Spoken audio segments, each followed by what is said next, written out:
मोरबी बांकानेरनी जनताने समस्त सौराष्ट्રના કાઠિયાવાડીઓને અભિવાદન કરું છું।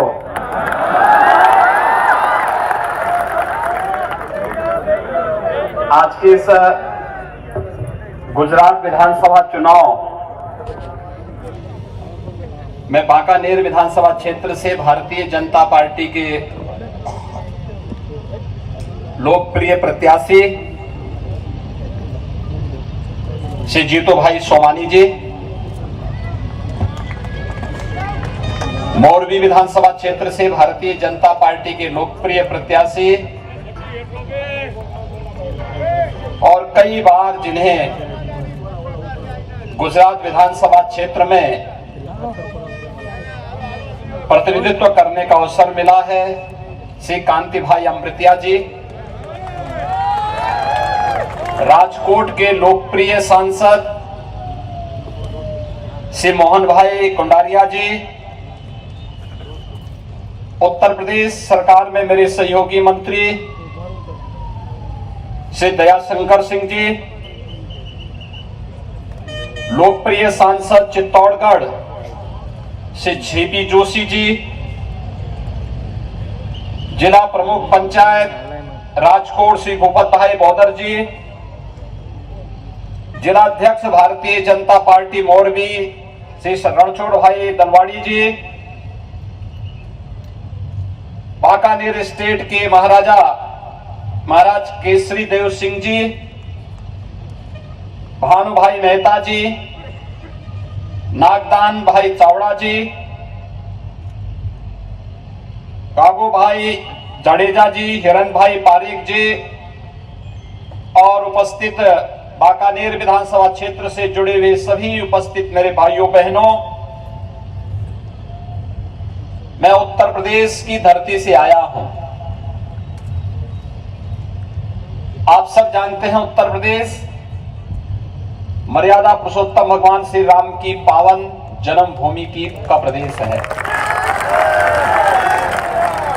उत्तर प्रदेश भगवान श्री कृष्ण की पावन जन्मभूमि का प्रदेश है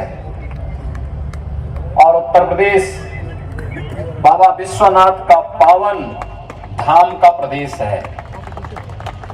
मां गंगा और मां यमुना का आशीर्वाद जिस प्रदेश में निरंतर बना रहता है और उस प्रदेश की धरती से आज मुझे भगवान कृष्ण, राष्ट्रपिता महात्मा गांधी, लौह पुरुष सरदार वल्लभ भाई पटेल और दुनिया के सबसे लोकप्रिय नेता भारत के यशस्वी प्रधानमंत्री आदरणीय श्री नरेंद्र मोदी जी के पावन गुजरात की धरती में आप सबसे संवाद करने का अवसर प्राप्त हो रहा है। भाइयों बहनों, मैं इस अवसर पर आप सबके प्रति हृदय से अभिवादन करता हूं। विगत दिनों मोरबी में झूलता पुल में हुई दुर्घटना में जिन लोगों ने अपने परिजनों को, निकट संबंधियों को खोया है, उन सब के प्रति अपनी विनम्र श्रद्धांजलि अर्पित करते हुए उन सभी काल कलवित हुए दिवंगत जनों के प्रति विनम्र श्रद्धांजलि अर्पित करते हुए ईश्वर से उनकी आत्मा की शांति की कामना भी करता हूं। भाइयों बहनों, पूरा देश इस घटना में मोरबी की जनता के साथ में खड़ा हुआ। आदरणीय प्रधानमंत्री जी ने मार्गदर्शन दिया। रात दिन जिस रूप में कार्य हुआ, श्री कांति भाई अमृतिया जी जैसे कार्यकर्ताओं ने अपनी जान में जोखिम में डाल करके एक एक व्यक्ति की जान को बचाने के लिए वहां पर कार्य किया था। और भाइयों बहनों, लेकिन मोरबी चुनौतियों से जूझता हुआ सदैव हर विपरीत परिस्थितियों का सामना करते हुए खड़ा हुआ है। हम सब जानते हैं कि इस प्रकार की चुनौती मोरबी के सामने पहली बार नहीं आई है, बार बार आई है। और उस चुनौती का सामना करते हुए मोरबी हमेशा खड़ा हुआ है। चाहे 1979 के उसी स्थल पर हुए दुर्घटना का मामला रहा हो, चाहे साइक्लोन के समय और चाहे वह भूकंप के समय जब लोग मानते थे कि अब गुजरात का क्या होगा, मोरबी को खड़ा होते हुए और फिर से तेजी के साथ आगे बढ़ते हुए देश और दुनिया ने देखा है। इसके लिए मैं आप सबके इस जीवंतता के लिए हृदय से अभिवादन करता हूं, अभिनंदन करता हूं। भाइयों बहनों, आज गुजरात के सपूतों ने देश की आजादी की लड़ाई में बढ़ चढ़ करके भाग लिया। राष्ट्रपिता महात्मा गांधी की प्रेरणा पूरी दुनिया के अंदर आजादी के आंदोलन से जुड़े हुए हर उस योद्धा को प्रेरणा देता है। जो देश आज भी दुनिया के अंदर अपनी आजादी के लिए कराह रहे हैं, उन देशों को राष्ट्रपिता महात्मा गांधी का आंदोलन, सत्य और अहिंसा का वह आंदोलन आज भी एक नई प्रेरणा, एक नई ऊर्जा देता है। दुनिया के तमाम देश प्रेरित होते हैं। भारत की एकता और एकात्मता का आधार क्या होना चाहिए? लौह पुरुष सरदार वल्लभ भाई पटेल ने आजादी के बाद ब्रिटिशर की साजिश को दूर करते हुए देश की 563 से अधिक रियासतों को भारतीय गणराज्य का हिस्सा बना करके जूनागढ़ और हैदराबाद के जो नवाब थे, जो भारतीय गणराज्य में शामिल होने से थोड़ा आनाकानी कर रहे थे, सरदार साहब की एक ही बार उनके कहने से उनको भी घुटना टेकना पड़ा था। ये गुजरात की धरती है। और भाइयों बहनों, ये भारत का सौभाग्य है कि आज प्रधानमंत्री मोदी जी का नेतृत्व पूरे देश को मिल रहा है। पूरी दुनिया उनसे लाभान्वित हो रही है। अभी आपने 3 दिन पहले इंडोनेशिया के बाली में देखा होगा, प्रधानमंत्री मोदी जी के नेतृत्व में भारत को दुनिया के सबसे शक्तिशाली 20 देशों का नेतृत्व करने का भी अवसर प्राप्त हुआ है। अगले 1 वर्ष तक G20 के देशों का नेतृत्व भारत करेगा। प्रधानमंत्री मोदी जी के नेतृत्व में दुनिया के 20 वे प्रमुख देश, जिनका दुनिया के 80% संसाधनों पर अधिकार है, वे लोग किस प्रकार की रणनीति बनाते हैं दुनिया के सुख, समृद्धि और शांति के लिए, वह प्रधानमंत्री मोदी जी की अध्यक्षता में सारे कार्यक्रम होने वाले हैं। और यह पूरे देश के लिए, हर गुजरातवासी के लिए गौरव की बात होनी चाहिए। इसके लिए मैं आप सबका हृदय से अभिनंदन करता हूं। भाइयों बहनों, आज गुजरात मॉडल की चर्चा देश और दुनिया में होती है। एक गुजरात मॉडल एक प्रधानमंत्री मोदी जी के मुख्यमंत्री कार्यकाल के दौरान हुए अनेक उन नवाचारों का उदाहरण है जो जीवन के प्रत्येक क्षेत्र में गुजरात ने स्थापित किए। विकास का क्या मॉडल होना चाहिए, सुरक्षा का क्या मॉडल होना चाहिए, शांति और सौहार्द के लिए क्या कुछ होना चाहिए, गरीब कल्याण के लिए क्या होना चाहिए, ईज ऑफ लिविंग के लिए क्या होना चाहिए, ये सभी मॉडल प्रधानमंत्री मोदी जी ने मुख्यमंत्री के अपने 13-14 वर्षों के कार्यकाल के दौरान न केवल गुजरात वासियों को बल्कि पूरे देशवासियों को दिया। और आज उसी मॉडल को पूरा देश ही नहीं, पूरी दुनिया उदाहरण के रूप में ले रही है। ये गुजरात का ही मॉडल है जिसने कोरोना जैसी आपदा के समय, महामारी के दौरान न केवल भारत के 135 करोड़ लोगों को एक नया जीवन देने का काम किया। आपने देखा होगा, जैसे जैसे कोरोना का प्रकोप बढ़ता गया, प्रधानमंत्री मोदी जी ने नए नए तरीके से उसको निपटने की भी रणनीति देनी प्रारंभ की। पहले जान है जहान है, हर व्यक्ति अपने आप को बचाए, इसके लिए प्रधानमंत्री मोदी जी ने जब लॉकडाउन की घोषणा की तो जान है जहान के माध्यम से प्रत्येक व्यक्ति को सुरक्षित रहने के लिए एक नई प्रेरणा दी। कोरोना का प्रकोप दुनिया के अंदर बढ़ता गया। भारत के अंदर जीवन और जीविका को बचाने के लिए फिर कार्रवाई और उसके अनुरूप रणनीति भी तय हो गई। तीसरे चरण में आपने देखा होगा कि जो जहां बीमार है वहीं उपचार की व्यवस्था भी होनी है। यह कार्य भी हुआ और जब लगा कि नहीं, इसके अलावा कुछ और भी चाहिए, फ्री में टेस्ट, फ्री में उपचार, फ्री में वैक्सीन और भाइयों बहनों हर गरीब को, देश के 80 करोड़ भारतवासियों को फ्री में राशन की सुविधा भी तो प्रधानमंत्री मोदी जी ने दी थी। फ्री में राशन की सुविधा भी दी, दुनिया के अंदर कहीं नहीं हुआ। और गरीब के लिए नई नई योजनाएं घोषित हुई। आज गरीब कल्याणकारी योजनाओं की जब बात आती है तो भारत एक उदाहरण के रूप में दुनिया के सामने आता है। विकास के सबसे बड़ी अर्थव्यवस्था के रूप में भारत की बात आती है तो दुनिया के सामने भारत एक रोल मॉडल के रूप में रहता है। और यह हमारा सौभाग्य है, जिस देश की आजादी को लेकर के राष्ट्रपिता महात्मा गांधी ने कई बार जेल की यात्रा की थी, सरदार वल्लभ भाई पटेल जी के नेतृत्व में जिस देश ने आजादी की इस लड़ाई को एक नई ऊंचाइयों तक पहुंचाने में अपना योगदान दिया था, उस आजादी के अमृत महोत्सव के मुख्य महोत्सव में यह देश प्रधानमंत्री मोदी जी के नेतृत्व में कितनी भव्यता के साथ अपनी आजादी के अमृत महोत्सव के कार्यक्रम के साथ जुड़ा। हर घर तिरंगा इसका उदाहरण है। भाइयों बहनों, 1947 में कांग्रेस ने हो सकता है कि हमारे घरों में भारत के आन मान शान के प्रतीक तिरंगा को फहराने में चूक की होगी, लेकिन आजादी का अमृत महोत्सव कैसे होना चाहिए, ये प्रधानमंत्री मोदी जी ने देश की आजादी के 75 वर्ष पूरे होने के बाद उस कार्यक्रम को आगे बढ़ाया।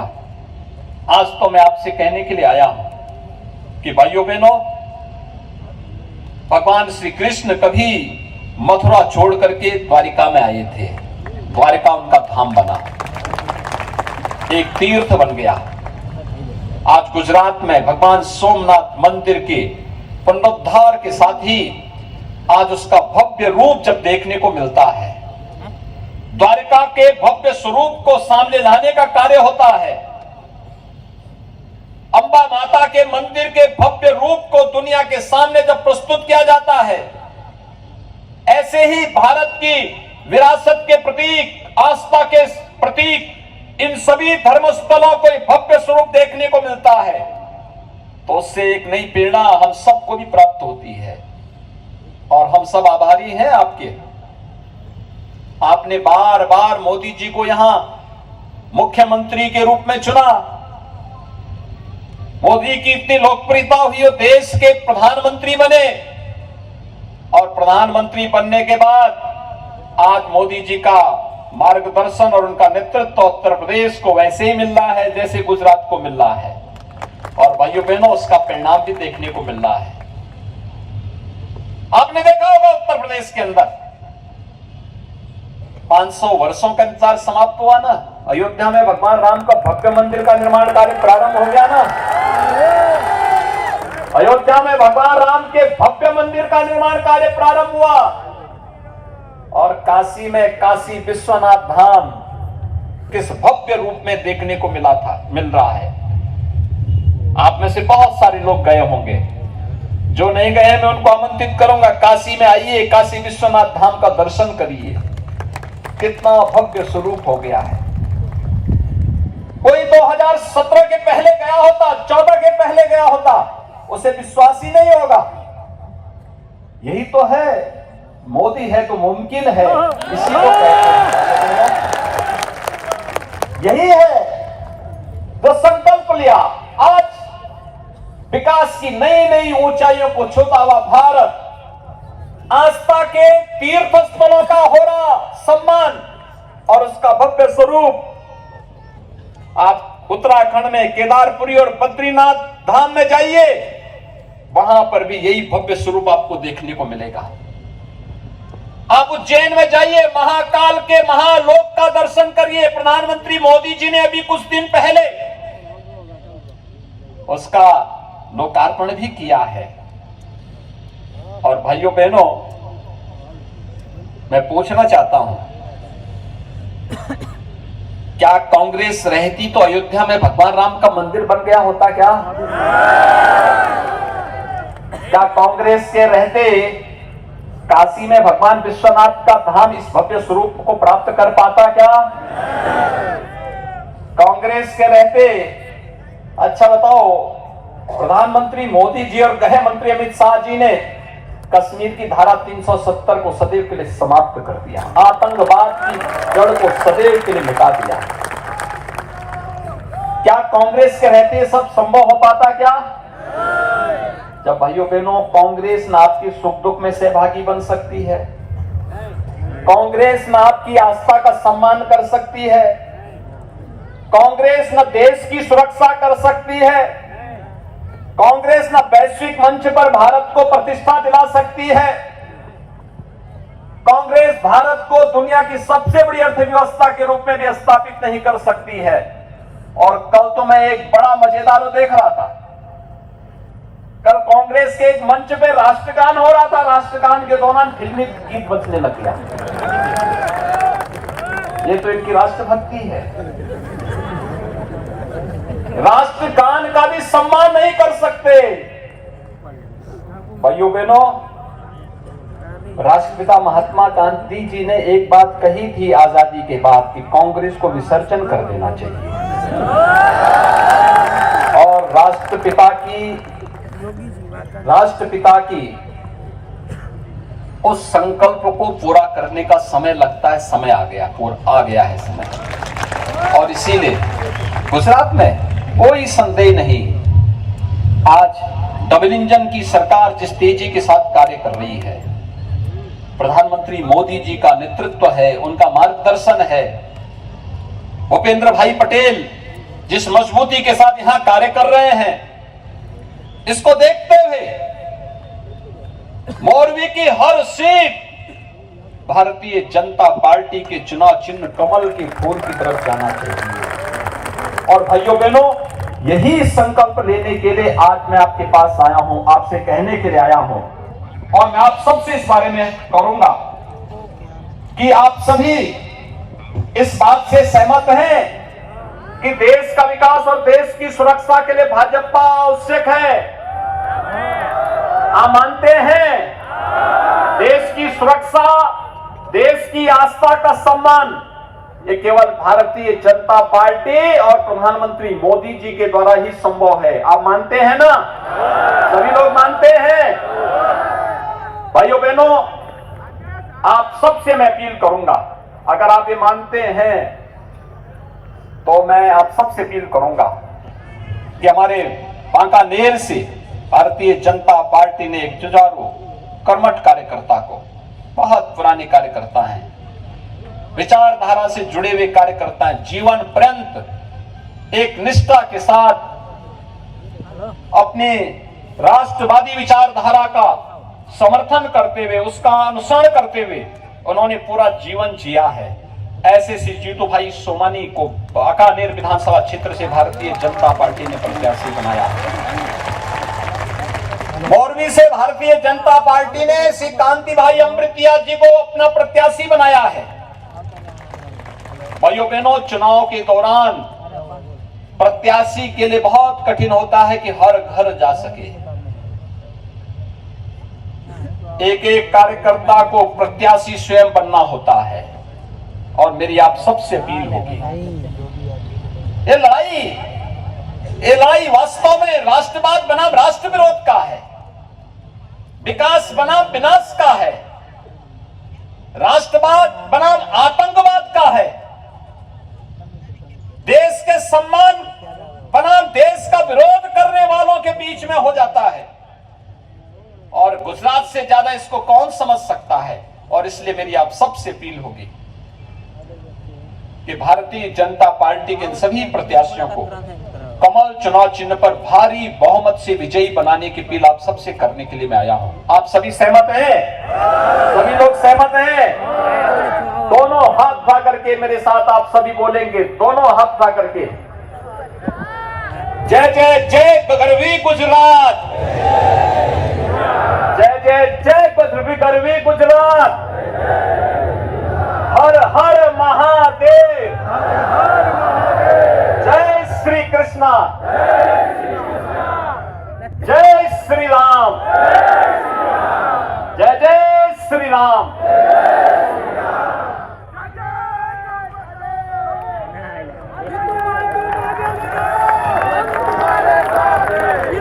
ખૂબ ખૂબ આભાર। આપણે સૌ આપણા સ્થાન ઉપર ઉભા થઈને ફરી એકવાર ભારત માતા કી